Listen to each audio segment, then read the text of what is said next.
volunteers to our 2015 Remembrance Day Ceremony. We ask that you hold your applause till the end of the ceremony. Please rise for the entrance of our veterans, cadets, and special guests, and remain standing for our national anthem. CC4, attention! Cadet Corps number 4 will march in the veterans in column of route. By the center, quick, march!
Please be seated.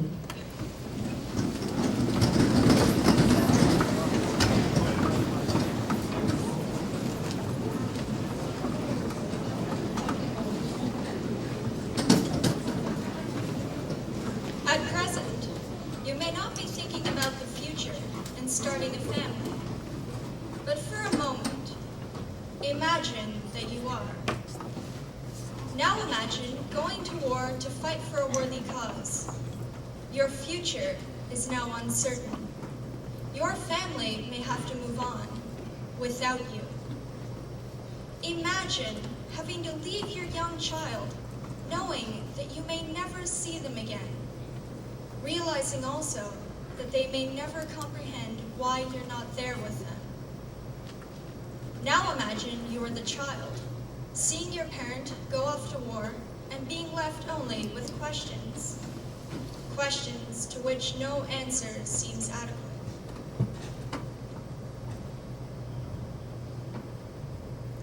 Imagine also the dreaded knock on the door, the somber faces and consoling words that end all hope. War is an overwhelmingly destructive force that affects everyone, no matter which side of the battlefield you are on. Lives, both military and civilian, are lost, and bodies and minds are often irreparably scarred. Sadly, despite the horror and tragedy of war, it is sometimes a necessary evil. Without the many sacrifices made for us in the past, we might not have the rights and liberties that we enjoy today. One day a year to commemorate such valor and sacrifice seems woefully insufficient to express our gratitude. As our generation will be responsible for shaping the future, perhaps our greatest expression of gratitude would be for us to learn from the past and strive to resolve future conflict in a peaceful, humanitarian manner to ensure that the sacrifices made for us in the past will not have been made in vain. As students of the Fact and Fiction course, we have for a number of years had the privilege of hosting the Remembrance Day Ceremony for our school. Despite an unusually difficult preparation period this year, everything presented here today is original material, created by our students. In appreciation of the tremendous sacrifices made by so many before us, we respectfully assemble here to share our speeches, poems, and songs. Through these different mediums, we've created personal tributes to gratefully express our sentiments in honor and commemoration of this very special event.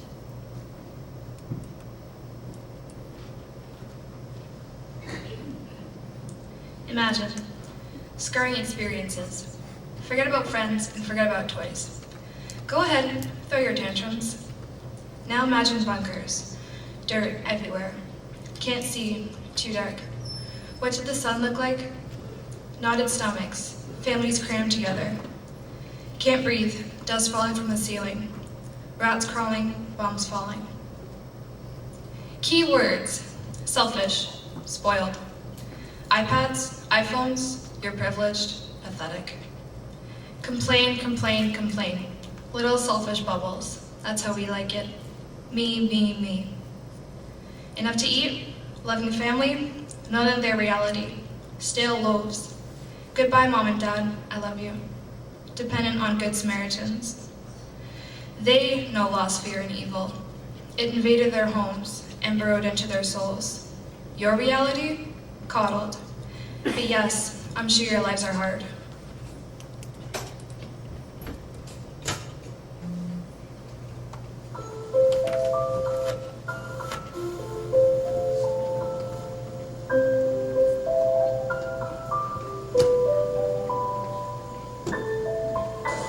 Because people don't agree on stuff, people make a right, but other people don't agree with it, and they want to change that right or law. Yeah, other villages, they come to fight because they want to destroy over disagreements on politicians, mostly. Also, people trying to guard the country, and people just not agree with other people's rituals and racism. For the places get free.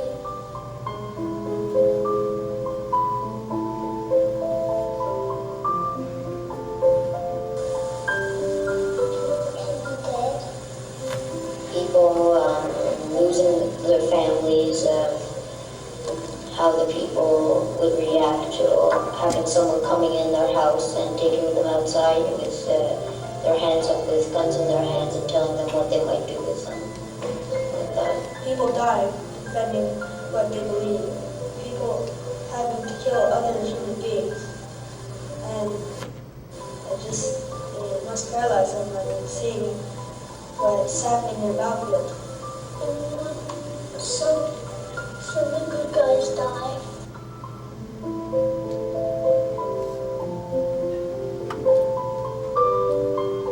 Actually, he went to war because he died from a lot of time. He's so child. Your grandma. Every time I go to her place, I get little pink peppermints. And now I don't really get to eat pink peppermints. I love the fish. Well, I lost a dog. Well, actually, because he had a disease. Now I learned about that when I was going back home. So I had to put him down for a few days. Well, I lost a few of my cats. But it just made me feel like I didn't really want to move for a few days. It's like when I lost my grandfather, it confused me. So, yeah, I just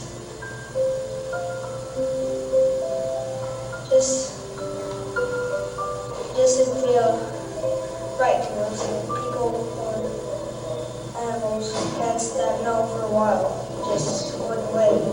Wow. It just devastated me.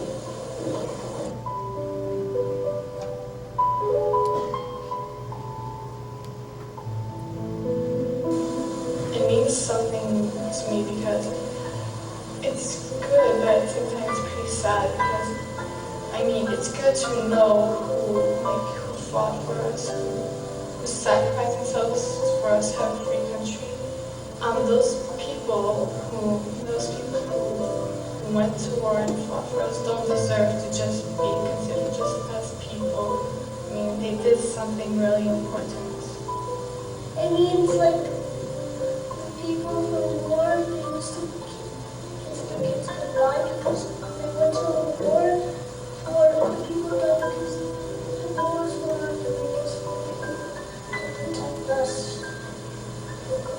To me, it means remember people that fought for freedom, people who sacrificed and risked their lives so we can live in peace and harmony.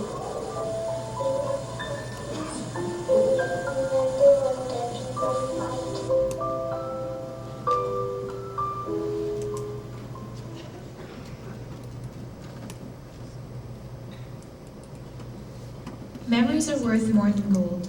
They shape, make, and break us. They can put a smile on our face, or they can leave us shivering in the cold.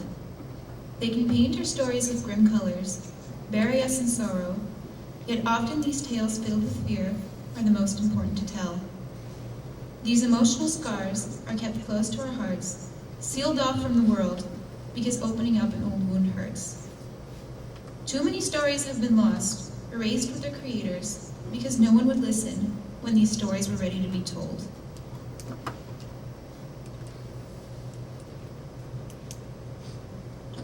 Silence holds him back. It's been there for so long, years and years of silence, creating an overwhelming emptiness. Not once did he speak of it. They found a box in the attic, a box of secrets, a box of stories. He caught them, mad but silent. Silence broke only years later. His brother bought a gun, excited about hunting. Shoot it from behind, it won't see it coming. This triggered my father's memories. A story finally coming out, everything so clear, it's still foggy. No wonder he kept quiet. Forgetting is a blessing. Who wants to remember? Goosebumps, restless nights. He says he's no different, still his father, but not the man in those pictures. Now he can see it. His father's smile, never to be found. A part of him, always missing. That day was never spoken of, as if keeping it locked away would silence his thoughts.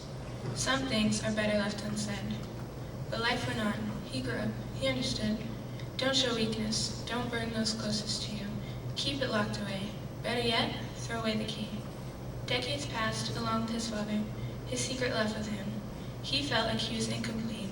He too had something missing, a part of him always wondering. Years later, a simple car ride home, a drive down memory lane, trying my best to obtain information. The story out of the blue, wondering about my grandfather. He says, don't think poorly of him. I kept this from you. I hope you understand. He will always be your grandfather. But I do understand. He was simply following orders, but one can only take so much. Silence was his way of coping. He wanted to be strong for you. He did what he did for you.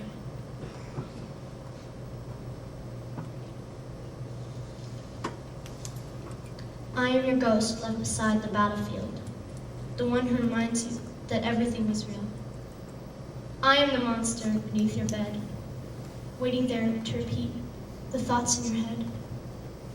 I am your medals, sitting in a case, telling you that you'll never be safe. I am the demon who walks at your side, reminding you that you're lucky to be alive. I am a leader, standing strong and high, representing all the others that lie. The ones that kill fathers just because they can, then tell their sons, don't cry, be a man. Families separated in the midst of an attack. How many people have you killed? Can you keep track? Can you hear the gunfire, the screams, and the cries of children, cowering with tears in their eyes? Why aren't you dead? Maybe you should be. Get out of my head, I can hear you plead. I'm sorry, I can't. I'll always be here. I am the memories that scream in your ear.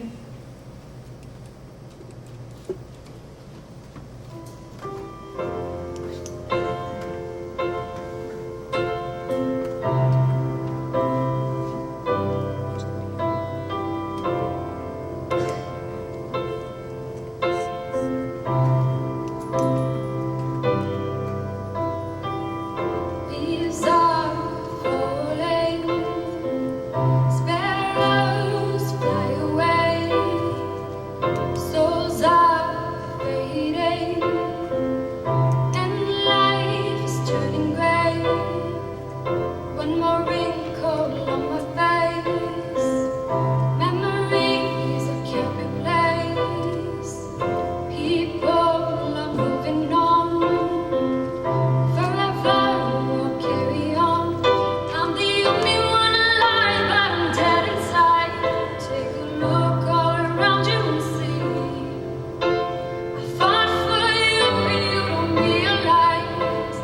Way more than history. Ooh, they haunt me in the night. Ooh, was it really worth the fight? And I know our world is so painful, but yet so beautiful.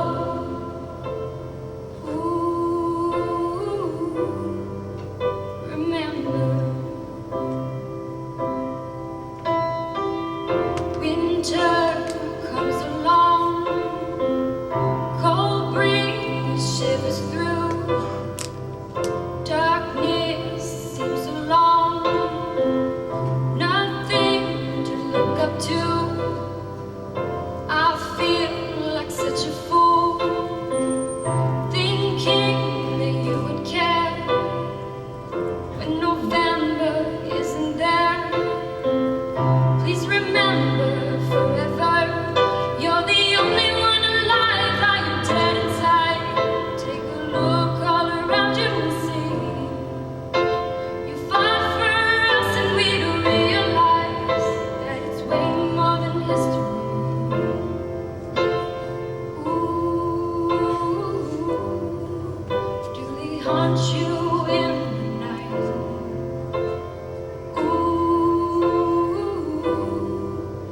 It was really worth the fight. And I know our world is so painful, but yet so beautiful. Ooh, remember.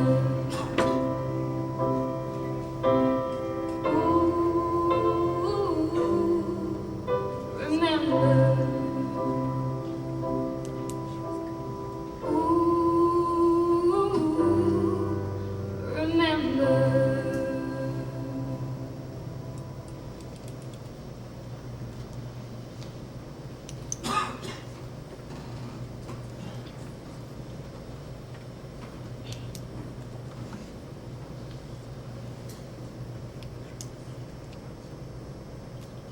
Some people compare physical pain to mental pain. In my opinion, mental pain is much worse. I believe you never fully heal from the loss of a loved one, nothing like the way you heal from a broken leg When you break your leg playing your favorite sport, chances are you will play again once your leg is healed. Nothing is lost. But when a loved one leaves, they take a piece of you. They leave an emptiness, a hole that will never be filled again. When you lose a loved one, it feels as though your pain and sadness will never end. But at some point, however long after, you'll have to face your pain and stop grieving. You'll stop grieving, but you will never stop thinking about the person you have lost. The simplest things can provoke memories, and it can all flood back and hurt just as much as it did the day that you found out that the person you loved was gone. Everyone grieves in their own way, and they must remember that they are not alone. They are not the only ones grieving, and that people are there for them. Gone. My husband is gone, and I can still hear the sound of his voice telling me he will return and all will be well. Sometimes I think he is still out there and that we will receive a letter from him soon. Then I remember that I will never read a new letter from him again. He will never return from a mission and surprise me. He will never read bedtime stories to our son, and neither will he ever be there to make us laugh all evening. It isn't fair. What did I do to deserve this? War took away my husband, and I need him back. He is constantly in my thoughts, in my mind, and in my dreams. Some nights, I think he is with me and wake up happy, like things are back to normal. Then reality hits and I realize that he is really gone. I must show my son that we will be fine without him, despite the fact that he will be incredibly missed. My husband was an amazing man who believed in freedom, equality, and keeping the country he loved safe. Last night, I was woken by the sound of my son sobbing. When I entered his room, he kept repeating that he wanted his father back. He asked multiple times, "Why him, Mom?" It is hard for me to answer him because I also want him back, and even I don't understand why he was killed. If anyone, why him? Today is the funeral. I don't want to say goodbye. I don't want everyone to hug me and tell me everything will be fine. Frankly, I can't hear them when they speak to me. All I can hear is the silence inside me, the emptiness, and the loneliness. I don't care what they have to say. I can't feel anything. I am numb.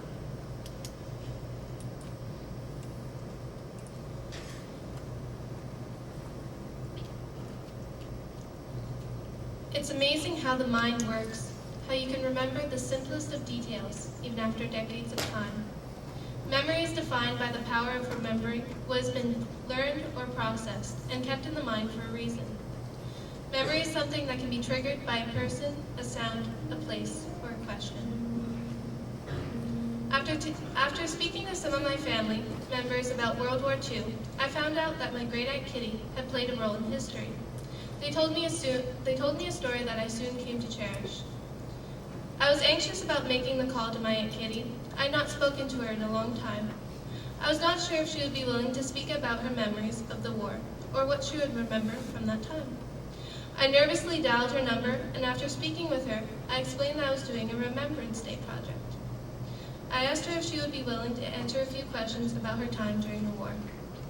There was no hesitation. She immediately started to recount stories and things she had experienced. It was as if I had opened a floodgate of memories, and her words flowed easily. I barely had time to grab my pen and paper. My great-aunt Kitty explained that she had just turned 16 when the Germans began bombing her town of Middelburg, Holland. Holland had hoped to stay neutral, as they had in the First World War, but this was not to be the case. Holland surrendered only 6 days after a swift and devastating German invasion. Their army was unable to cope with the speed and the strength of the attacks. She told me how the Germans would take whatever they wanted, money and jewelry, anything of value from the people of Holland. Like many others, Aunt Kitty's family hid their valuables, including their radio. They stored them in a hidden storage room off the kitchen and behind the cold room. Most radio stations were strictly monitored by the Nazis, but it was the only way to know what was happening outside of Middelburg. Food was rationed, and so was just about everything else. They received 1 egg per month per person. Food was hard to come by, and the people of Holland were starving. They traded everything they had for simple supplies, like flour and butter, things we take for granted today. There was a large German presence throughout the town, and Aunt Kitty remembered listening to the German soldiers singing as they marched through the streets at night. To this day, she still hums to the tune of Erika, a German marching song. Curfews were strict, but being my Aunt Kitty, She did not like to follow the rules. She would sneak out at night and go to underground pubs and dance halls to meet up with her girlfriends and her friends. This rebellion came with a price. One night she was arrested and charged with being a spy and sharing information. This memory is still traumatic, and she did not wish to share the outcome of that evening. Nazis feared the passing of knowledge from one person to another, and arrests were a common practice during this time. One evening, on her way home, she heard the roar of planes overhead. The sound of a bomb whistling towards her was terrifying. She threw herself into the porch of a nearby building for cover, just as the bomb went off. Less than 200 feet away, debris spewed out from the building it had hit, sending children and people running for cover. She stayed in the porch all night as the bombing planes continued to fly overhead. Only one more bomb went off that evening. She counted herself a lucky one, but still remembers the hair standing up on the back of her neck and the way her stomach dropped at the sound of an approaching plane. When the war was coming to an end and Middleburg was liberated in 1945, my Aunt Kitty and her 3 close friends decided to see the effect that the war had on Holland and Germany. They packed their bags for a camping trip and headed out. A week and a half in, they stopped at a farm and set up camp. Other campers came along, and Aunt Kitty soon made friends. They sang songs and talked by the fire. As dawn approached, she heard the rumble of a motorcycle driving down the country road. It pulled into the driveway and stopped at their camp. She went over and introduced herself to the driver. His name was Don Smith, a young foot soldier from New Brunswick, Canada. They spent the next 2 days getting to know one another. One of her favorite memories was riding on the back of his motorcycle through the country as the sun was coming up. Before he was shipped back to England, they exchanged addresses, and he promised to stay in touch. Kitty never expected to see him again, but they continued to send letters to one another. Then one day, Dawn asked Kitty if she would come visit him in Canada. Kitty saw an adventure and a romance waiting to happen. She booked herself on a freighter ship and headed for Halifax. She was not a fan of boats, and the 13-day trip with stormy seas didn't help. After spending a couple of weeks with Dawn, they knew they were right for one another, and he proposed. Aunt Kitty married Uncle Don at 19 years of age and stayed in Canada to raise her family. She stayed in touch with her friends in Holland and returned many times to see her family. I feel privileged to have had the opportunity to speak with her and have her share her memories of love, war, and adventure in a time I can only imagine. She remembered each story with detail and emotion like it was yesterday. Her love for my great-uncle Don has never died and lives on in her memories.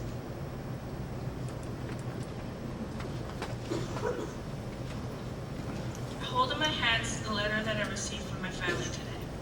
Feeling it between my fingers brings me warmth. I know that my husband and kids have touched this letter and that this letter has been in my home. This has been the closest I've been to them in 6 weeks. When a mother leaves her children, it's not easy on anyone. My eyes skim over the letter in my hands, and I cannot help but feel my eyes start to water. My son's writing is too much for my mind to take in at the moment. The way his writing gets bigger in some places, and how he cannot stay straight in the line, makes me crack a smile through the tears that have now started running down my face. 6 weeks. It's been 6 weeks since I left everything behind, my home and my beloved family. Being away from them is the hardest part.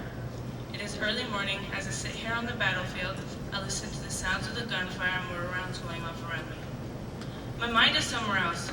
I'm thinking about my family back home. I miss the sounds of my husband's laughter, the smell of his cologne, and the sound of his voice. I miss my kids' hugs. I even miss our dog, how she tries to get up in my lap like a lap dog, even though she weighs 100 pounds. The gunshots do nothing to distract me from thinking about them. I wonder what they are up to at the moment. I wonder if they're thinking about me as much as I'm thinking about them. Are they okay without me? What if they need me and I'm not there to protect them? Here in the darkness, surrounded by bullets and gunshots, I can't think straight anymore. I feel like I'll lose it at any minute. Everything will come crumbling down and take me away with it. Is this all really worth it? Can I make a difference? I have to believe that it will, for nothing else would keep me here. My son James is now in school. He is growing up so fast, and I wish I was there to help him with his homework. Then there's Katie. I'm missing out on all her first steps and her first words. Being a girl, Katie needs that mother figure in her life, and I'm not there for her. My kids might be growing up without their mother to help them. Will they resent me because of it, or will they be proud of me? I need to keep my head straight and stop letting my mind wander to thoughts of home. The enemy is getting closer. I can feel its presence, and I need to stay focused. I need to remember why I'm here. I'm scared, but I cannot let my feelings show in front of the others. I need to prove myself. A gunshot wakes me from my dream. It sends shivers down my spine. Now it is my turn to shine and prove that I am here today because I earned this spot. I am strong, and I am here to do my job just like anyone else.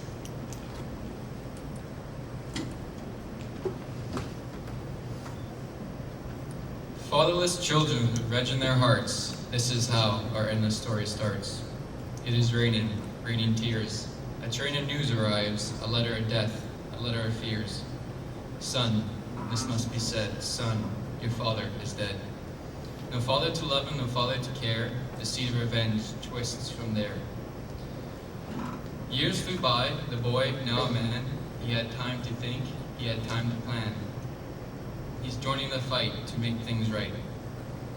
Training day, revenge, revenge. The battle begins, revenge, revenge. Storming the beaches, push, splash, and shove. Storming the beaches, no father to love. With the roar of bullets and a loud blast, he fears for his future and dreams of his past. No father to love him, no father to care. Revenge, revenge, so much to bear. Here was the enemy, and no gun to be found, a rock in his hand. Revenge is here. Struggle and fight, he brings him down, a rock in his hand. Revenge is near. With angry heart and angry past, he bashes and bashes until at last the light of the living is no more, and all around them the bullets roar.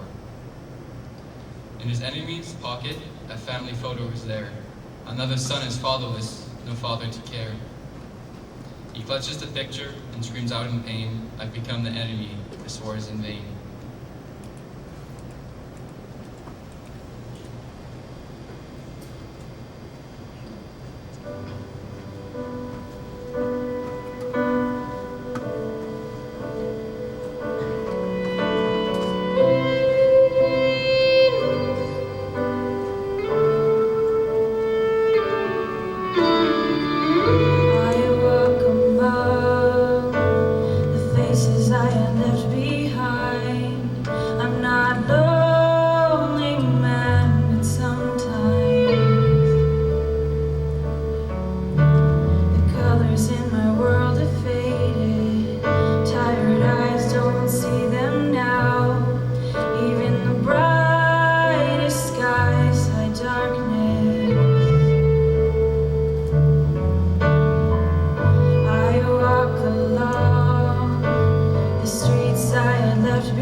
looking outside through the window, staring at the large maple tree in our front yard.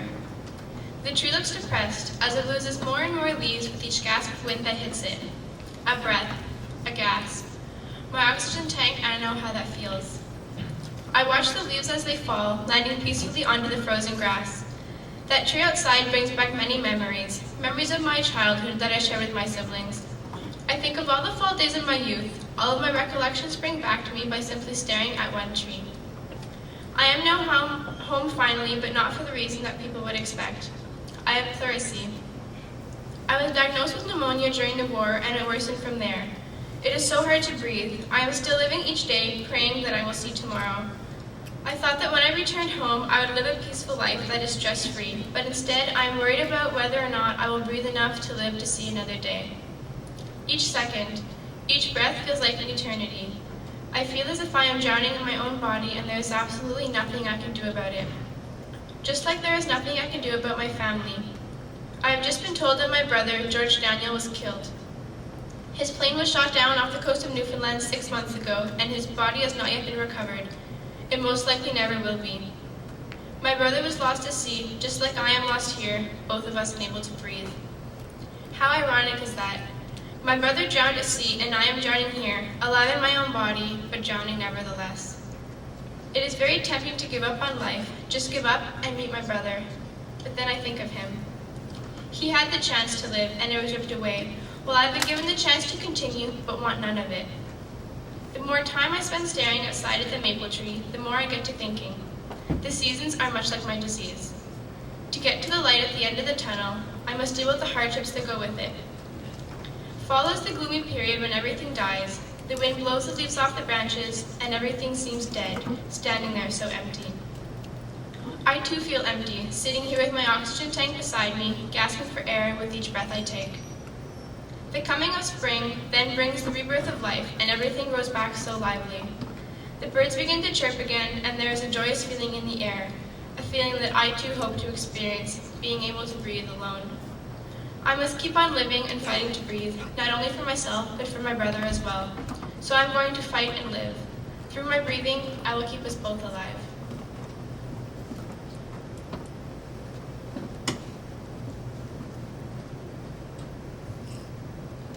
Hey brother, do you remember when we were little kids and you hit me with a stick?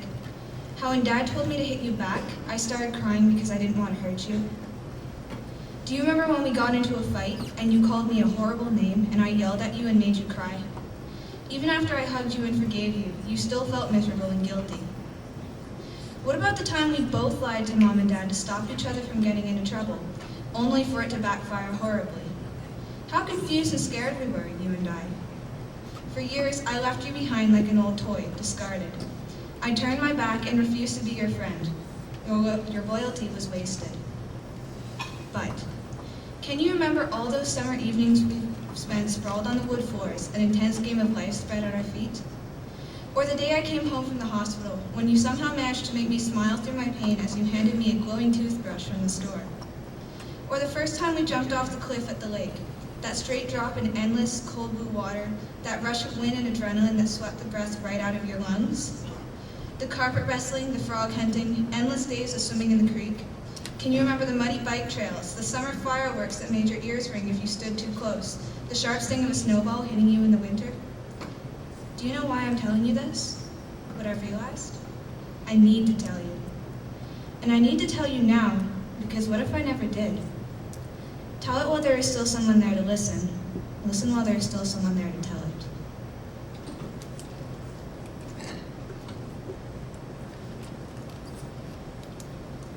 We have a special guest here today that has attended our school ceremony for 7 years now. Currently settled in Calgary, he is a soldier that went to Bosnia, Afghanistan for 2 tours and accomplished various missions in Canada as well. He has made Canadian protection his priority throughout his entire career and continues to do so. We thank him for being here again today. Please welcome Sergeant Brangwyn Jones.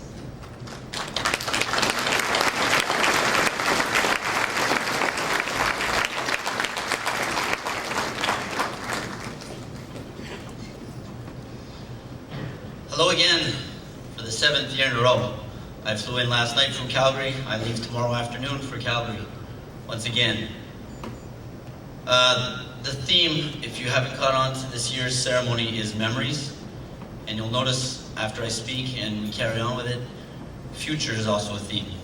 And it's very important to be here for me 7 years in a row. Because as I look out into the audience, there's a full auditorium. And it's not just veterans. There's a full auditorium of kids. And if we think back, for all of us adults, to our time in Remembrance, on November 11th, we'd sit at our desks, and at 11 o'clock, we'd bow our heads for about a minute, and then we'd lift our heads up and pass notes and carry on scribbling in our notebooks. LRHS does something that I don't know is equaled anywhere in Canada. Personally speaking, of course, I've not visited all the schools in all of Canada. But to my knowledge, what LRHS does on Remembrance Day is a one-of-a-kind thing. Today, with technology, they're even streaming this to the internet for the world to see. What the students of LRHS do for the veterans and for Remembrance is unbelievable. They'll speak later on about the future, and what we have in our audience today, aside from the veterans, is the future. It's the future leaders, and the fact that they recognize where we came from is so important in how we shape the future. And I'd like to take a second on behalf of myself, and I'm sure all the other veterans, to give you guys a round of applause for being amazing students and for understanding what Remembrance Day is all about.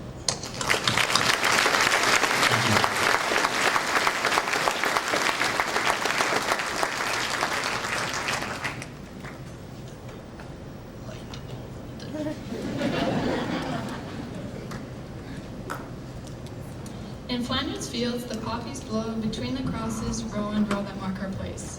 And in the sky, the larks, still bravely singing, fly scarce heard amid the guns below. We are the dead. Short days ago we lived, felt dawn, saw sunset glow.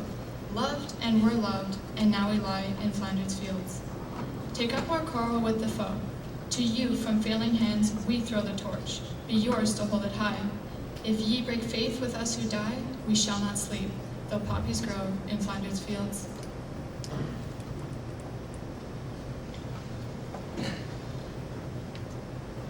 Au champ d'honneur, les coquelicots sont parsemés de lot en lot auprès des croix. Et dans l'espace, les alouettes devenues lasses mêlent leur chant au sifflement des obusiers. Nous sommes morts, nous qui songions la veille encore, à nos parents, à nos amis. C'est nous qui reposons ici, au champ d'honneur. À vous jeunes désabusés, à vous de porter l'oriflamme et de garder au fond de l'âme le goût de vivre en liberté. Acceptez le défi, sinon, les coquelicots se faneront au champ d'honneur.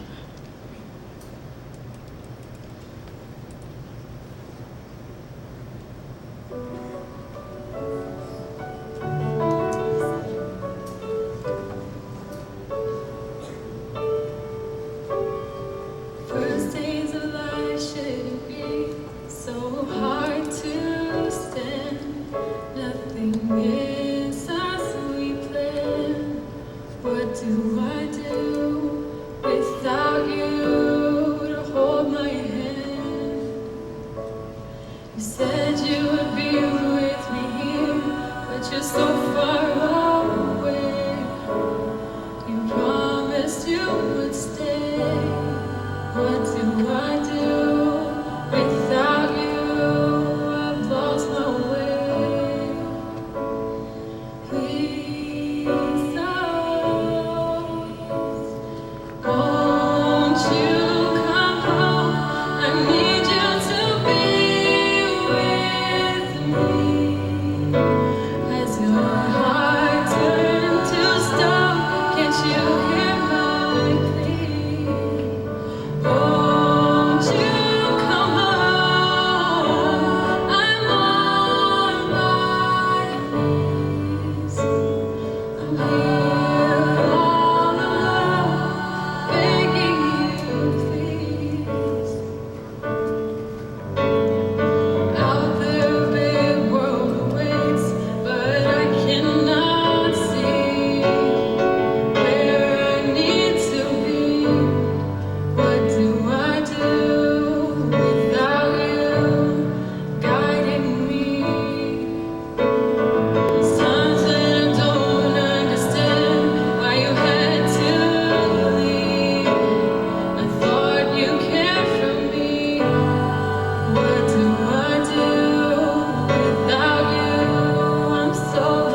Please be seated.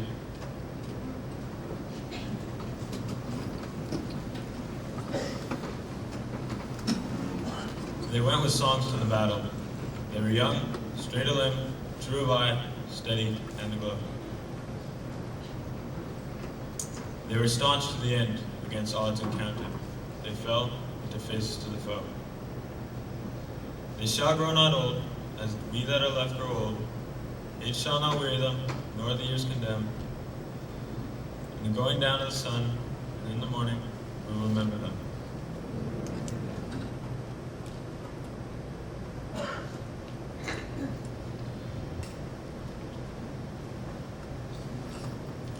Dear future, are you nothing but an emotion we cannot feel?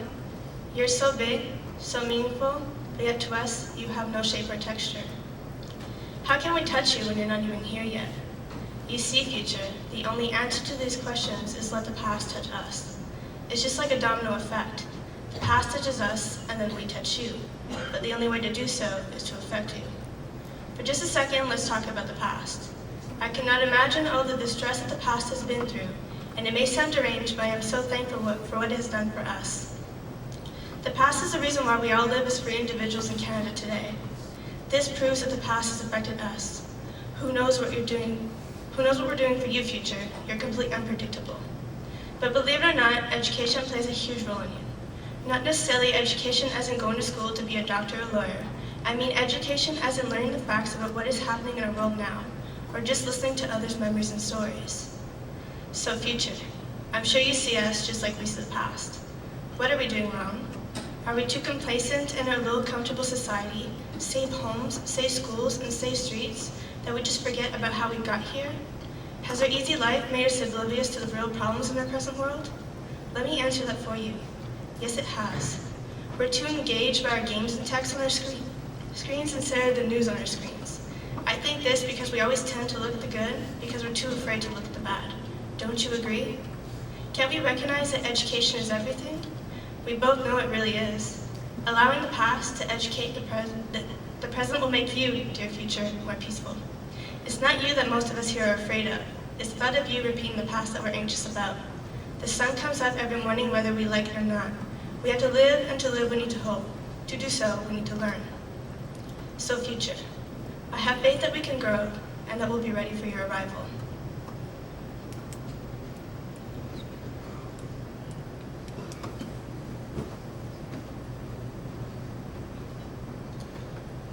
We see it or hear it everywhere. When we turn on the news, when we scroll across our social media pages, when we listen to the radio. Throughout time, it has never completely left. We Canadians are surrounded by it, yet at the same time we aren't. That one thing that has never ceased to take our loved ones away from us, never stopped to spare the lives of the innocent, never ended its marathon of bloodshed, and will not anytime soon, is the violence that terrorizes humanity and wreaks havoc over our world. Violence and the evil that accompanies it have become a normal part of life for some people in the world. We Canadians are fortunate enough not to have to live through it here at home.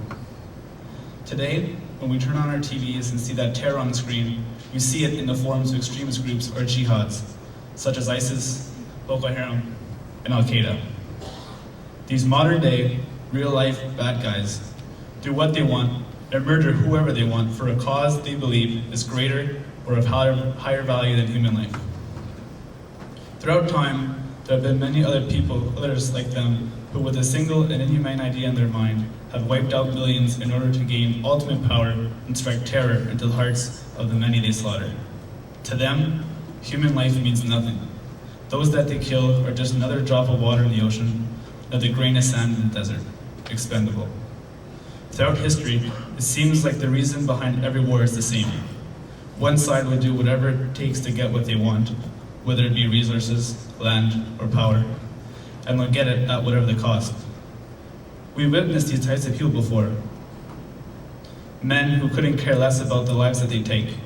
Instead, they care more about what they wish to accomplish on their path to destruction. But throughout all this chaos, we tend to focus too much on getting something done and not who gets hurt in the process or whose life we ruin.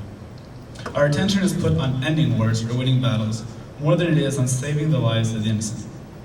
There have been some, however, that didn't think this way. There have been people who stood up to the evil and made preservation of human life a number one priority. On this day, we remember and thank those who were brave and heroic enough to risk their lives in search of peace and the destruction of evil. We honor those who fought not only for their country, but also for the ones they were protecting overseas. The soldiers, the peacekeepers, the volunteers, the veterans. We remember and show our gratitude to all of them today because they believed in an idea of a world driven by peace, not power, not money, not control, just the ability to live in safety, peace, and harmony. You can almost picture it if you try hard enough, this idea of a better world. An idea that our veterans believed in every time they left the safety of home to go fight in some foreign war. A place where every person works as hard as they can to ensure we live in a world filled with peace. A world where we aren't divided by borders, but brought together by a much stronger force. A force that can overcome all frontiers and unite us as a humanity we can be if we try hard enough. In this world, I see no violence, I fear no evil, I hear no aggression, and I feel no pain. For in this world, a world that only the bravest are willing to risk their lives to create, peace and harmony within society has been reached. If there is one thing that the world leaders of today must learn from all the evil war has brought onto this world, it is that more attention must be put into the future of mankind. Forget about being the richest, or most popular, or most powerful country in the world. There are more important things than that. Life overall. That is what matters. However, we cannot just simply ask today's world leaders to start taking a path towards world peace all of a sudden. No. It is society's role to take action and change the world for the better. The steps that we need to take, they're all around us. Taking a second to listen to society's problems, old and new, just like you people right here are, and understanding the hardships of humans around the world, that's a step. Taking the time to stop and think about all the evil in the world and how you can try and make it better where you are, with random acts of kindness, for example, that's a step. Something as simple as holding the door for a stranger is also a step. With each step, we come closer to creating a world where human life is valued above all else. Our world is constantly changing. The next few years, Canada will change under a new government, but so will the world under a new generation. So I leave it to today's generation, to my generation, to take at least one step a day and do their best on accomplishing what our soldiers died trying to. I believe we can eventually find peace. We must believe we can. The sacrifices our veterans have made must not be wasted. There is nothing worth fighting for more than a world without violence.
like to invite Mr. Trevor Holmes from the Brownsburg Legion up on stage to say a few words.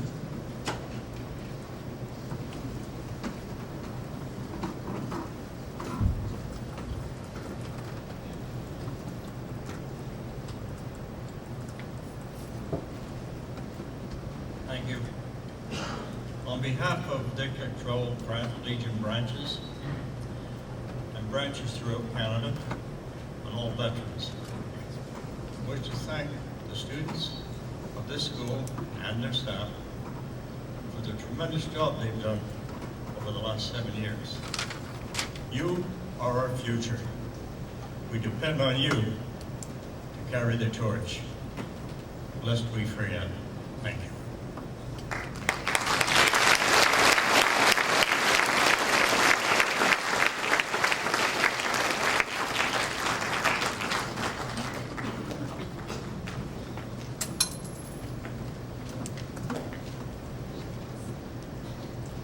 And this concludes our 2015 Remembrance Day Ceremony.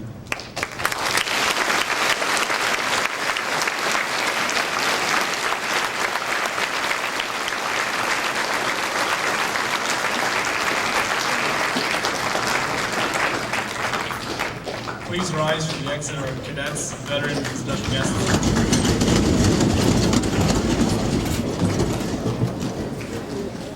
Please keep forward. Attention! Cadet Corps number 4 will march up the veterans in column of route. Slide the center. Quick! March!